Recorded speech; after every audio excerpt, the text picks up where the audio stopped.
Bonjour à tous, bonjour à toutes.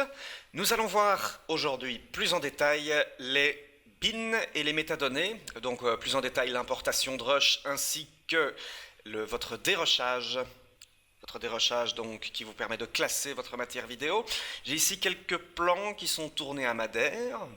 Donc si vous voulez prendre plusieurs plans déjà, faisons un petit CTRL A et amenons tout cela dans le média pool, dans le poulailler.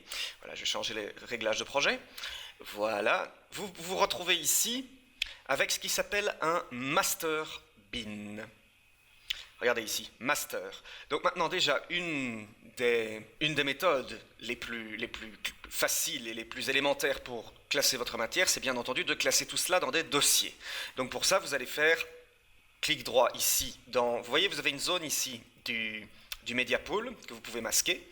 Vous êtes ici dans le bin master qui correspond un peu à votre super chutier dans Media Composer pour ceux qui ont suivi ma formation Media Composer.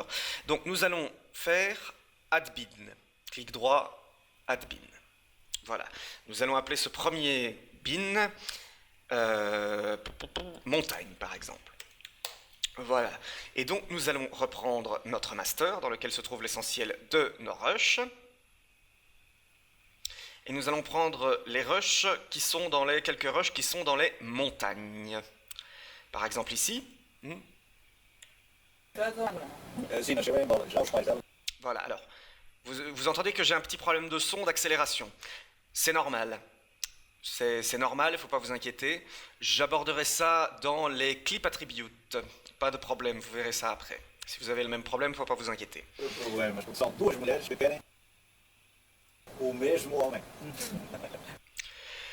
Donc, nous avons ici par exemple 3 plans qui se trouvent sur les montagnes madéroises que nous allons glisser par ici.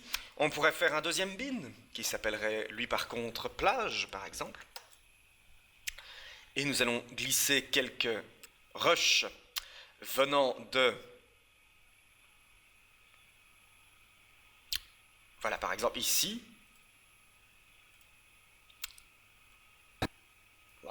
Bon, c'est pas la plage, hein, c'est l'autoroute sur la mer, mais bon, c'est pour l'exemple. On va le glisser. Voilà, donc ça c'est vraiment la hiérarchie classique. Et vous voyez, vous retrouvez tout de suite dans votre master vos différents bins ici, afin de tout de suite classer votre matière. Très pratique donc, vous pouvez aussi travailler ainsi. Je vous rappelle aussi que vous avez la possibilité de travailler en mode liste. Si cela est plus facile pour vous, vous avez accès à un nombre incroyable de métadonnées, que nous allons d'ailleurs voir juste après. Je vais revenir en vignette pour l'instant. Je voulais aussi vous dire, concernant les bins, qu'il y a une fonction pratique, parce que il est tout à fait possible aussi que, par exemple, vous ayez déjà sur votre disque dur, je reviens sur le Media Storage, sur votre disque dur, une hiérarchie de dossiers, que vous ayez placé vos rushs dans certains dossiers, que vous ayez déjà classé sur votre explorateur Windows ou sur votre Finder Mac par dossier de séquence de plans de prise. Vous avez peut-être envie de conserver cette architecture. Ah ben oui. Donc alors du coup, ce qu'on fait dans ce cas-là, je vais voir ici, color non. Ah voilà, ici, regardez, voilà. Ici donc, j'ai trois dossiers qui contiennent chacun quelques rushs. Ici les exports finaux. Voilà, ça ce sont les exports finaux qui sont en MOV. Les transcodés, qui sont, il me semble, en MXF. Oui, c'est ça, ils sont en MXF. Donc alors, maintenant, si j'ai envie de conserver cette architecture dans mon media pool, ce qui serait pratique, eh bien dans ce cas, regardez, vous avez la possibilité de add folder and subfolder into media pool. Donc ça veut dire qu'il va ajouter tous les rushs qu'il trouve dans cette zone ici, donc dans cet explorateur-là, et il va ajouter tous les rushs qu'il trouve dans les trois dossiers, dans le media pool. C'est très pratique si vous voulez importer un dossier directement. Et vous avez ici l'option Add folders and subfolders into media pool, et entre parenthèses Create bins. Ça veut dire donc qu'il va reclasser par bin en reprenant les dossiers de votre architecture de base. Regardez, voilà. On peut retrouver tout de suite ici le dossier que j'ai pris. Dans mon master, j'ai donc ici le color correction, j'ai les 3 dossiers, j'ai conservé, vous voyez, je le retrouve ici aussi, j'ai les 3 dossiers que j'ai créés, et je retrouve tous les plans du media pool qui ont été importés. En l'occurrence, je vais supprimer tout ça, parce que je n'en veux pas. Revenons un instant sur nos rushs de Madère. la belle île de Madère. Ce qu'on va faire maintenant, afin de commencer à dérusher de façon efficace, c'est qu'on va commencer à positionner des métadonnées. Vous allez voir que les métadonnées dans Resolve, c'est assez puissant. Ça fonctionne même plutôt très bien. Donc, nous allons prendre un plan. Je vais essayer de prendre un plan qui est assez chouette. Attendez, je crois qu'ici, je me suis arrêté un moment sur une fleur, sur une branche. Ouais, voilà, j'ai pris en fait ici une amorce avec la plante, la branche. Voilà, Resolve ne suit pas, je sais. C'est assez chiant, je vous l'accorde. Je vous parlerai de ça dans les clips attributes. Donc, je vais revenir sur... Donc, nous avons ici, vous voyez, je vous rappelle que vous avez la possibilité aussi de, prendre plus de place, votre icône métadonnées. On peut déjà voir ici qu'on a quelques métadonnées intéressantes. Regardez, ici, nous avons typiquement le format. Le format, le codec, nous sommes en 1080p 2997 et nous sommes en H264, taux d'échantillonnage audio 48 000 kHz et nous sommes en stéréo. Nous avons également un timecode. Donc, nous pouvons ici, nous avons des métadonnées classiques, qui sont des métadonnées de timecode que vous ne pouvez pas modifier parce que ce sont des métadonnées qui sont internes à votre fichier. Nous allons voir ici, regardez, vous êtes ici sur les clips détails. On peut prendre par exemple les shot scènes. Vous avez des nouvelles métadonnées qui apparaissent. Par exemple, nous pouvons dire ici, dans la description, amorce branche, pour aller vers les montagnes. On pourrait rajouter comme commentaire, bonne prise, par exemple, si la prise est bonne. Alors ici, petite nouveauté, très pratique d'ailleurs, qui est la bienvenue, qui vient tout droit de Final Cut Pro 10, les keywords, à savoir les mots-clés. Vous pouvez appliquer un mot-clé précis de métadonnées sur votre plan, afin de retrouver ensuite, vous voyez très facilement, grâce aux Smart Bins, que j'aborderai dans un autre tutoriel, les différents mots-clés que vous avez employés. C'est vraiment super pratique. Alors ici, qu'est-ce que je pourrais prendre comme mot-clé pour mon amorce? Je vais l'appeler plant. Voilà, par exemple. Vous voyez, ça fait un mot-clé supplémentaire. Je pourrais dire aussi que ceci est un plan illustre. Pourquoi? Parce que c'est un plan d'illustration. C'est pas un plan de dialogue ou d'action. Voilà, illustration. Bien, vous avez vraiment des modes de métadonnées qui sont assez géniales. Dans Resolve, vous voyez, vous avez Shot, Scene, Take. Si vous vous souvenez de mon initiation au montage, je vous laisse le lien d'ailleurs à mon initiation au montage pour ceux qui ne connaissent pas tout ça, qui veulent se renseigner sur les différents termes que j'emploie. Si vous vous souvenez, je vous avais parlé d'un type de dérochage précis, scène, plan, prise. Voilà, c'est ici. Shot, scene, take. À savoir, shot, c'est la scène, c'est la séquence. Scène, c'est le plan dans la séquence. Take, c'est la prise. Voilà, typiquement. Donc, on va dire par exemple que nous sommes ici sur le shot de la scène 4 et la prise 3. Voilà. Très pratique, donc, si vous voulez directement vous y retrouver parmi les différentes métadonnées. Et je vais aussi aborder, vous voyez, vous avez plusieurs façons, vous pouvez aussi afficher les métadonnées de caméra pour indiquer justement, vous voyez par exemple lens number, let's note, quelle était la focale employée, l'objectif employé. Ça peut être très pratique si vous avez différents plans qui doivent vraiment être pris en compte au niveau de leur colorimétrie, de leur objectif. Donc vous avez également la possibilité, il y a plusieurs choses, d'afficher tout. Alors vous voyez, quand vous affichez tout, bah ouais, il y a un nombre assez costaud de métadonnées. Vous voyez, donc je ne peux pas toucher en fait aux métadonnées de clip parce que les métadonnées de clip sont intégrées, sont en fait donc internes au container du fichier ici du rush que j'emploie. Donc ça, ce sont les métadonnées. Vous avez aussi la possibilité, évidemment, d'utiliser les métadonnées de caméra, à savoir si vous avez une caméra qui enregistre avec plusieurs métadonnées, que peut déjà enregistrer le cadreur, vous pouvez tout de suite retrouver tout ça dans Resolve. Très pratique. Et vous voyez donc, vous avez un nombre de métadonnées assez costaud, et assez génial d'ailleurs.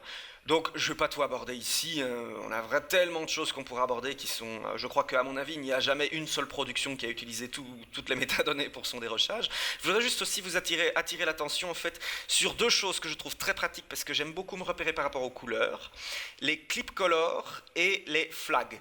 Alors, les flags, en fait, les drapeaux, ça va vous permettre de repérer tout de suite un plan par rapport à une identification. Par exemple, je vais dire ici un drapeau vert, pour dire ce plan est validé. Vous voyez, il apparaît tout de suite sur la vignette, ici. Donc, si je retrouve directement ce drapeau, je sais que ce plan est validé. Je n'ai pas besoin de le visionner pour savoir déjà que le réalisateur a dit « il est bon ». Je peux aussi prendre un autre plan, je vais prendre un plan qui n'est pas terrible d'ailleurs, histoire de bien vous illustrer la chose. Donc celui-là, je ne le valide pas, je mets un flag rouge. Donc, comment s'y retrouver maintenant que, voilà, vous voyez, j'ai intégré plante, illustre, comment s'y retrouver maintenant à partir du media pool pour directement se repérer par rapport aux métadonnées que nous avons ajoutées. Parce que oui, c'est bien d'ajouter des métadonnées, mais maintenant, comment est-ce que je les retrouve? Vous avez ici en fait la possibilité, vous voyez là je l'ai activé, vous avez la possibilité d'afficher une zone de recherche. Voilà, vous avez la possibilité donc directement parmi cette zone de recherche de faire... Ici, vous voyez, là, il va rechercher, si je fais une recherche, il va prendre que les roches, voilà, DSC, vous voyez, il va rechercher que par le nom de fichier. Pas très pratique, mais vous avez la possibilité de rechercher par les real names, les display names, les start ici, les résolutions. Regardez, toutes les keywords, vous voyez, par exemple, regardez, on a vu là, on l'a vu. Keyword, on a la possibilité de rechercher par mots-clés, par exemple, etc.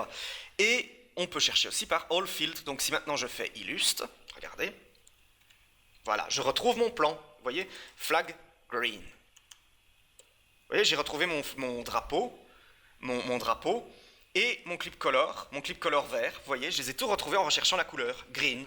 Voilà, ça c'est le principe.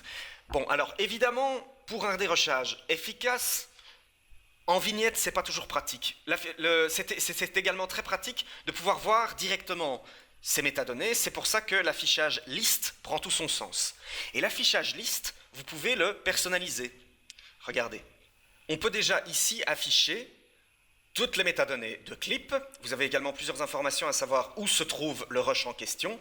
D'ailleurs, concernant le rush, la méthode d'importation, je vous en reparlerai lorsque je parlerai des médias optimisés et des médias proxy, mais c'est vrai que je ne vous ai pas abordé, j'aurais peut-être dû l'aborder, la façon dont import resolve. Est-ce que, si vous vous souvenez de ma formation Media Composer, est-ce que c'est de l'ingestion, est-ce que c'est du link? Donc, regardez ici, j'ai mes drapeaux. Je vais déjà prendre mes drapeaux, je vais les positionner au début, comme ça j'ai directement une vue en mode liste de qu'est-ce qui est validé, qu'est-ce qui ne l'est pas, très pratique. Si on regarde d'ailleurs, voilà, j'ai ici mon plan qui n'est pas validé. Vous voyez, voilà. Et on peut ajouter, donc voilà, la différence entre les colors, les clip color et les flags. Vous allez le voir tout de suite. Clip color, voilà, nous allons, vous voyez, vous pouvez ici, pour afficher plus de métadonnées, faire un clic droit et vous avez la possibilité de nouveau de choisir parmi toutes les métadonnées existantes. Nous allons afficher clip color. Voilà.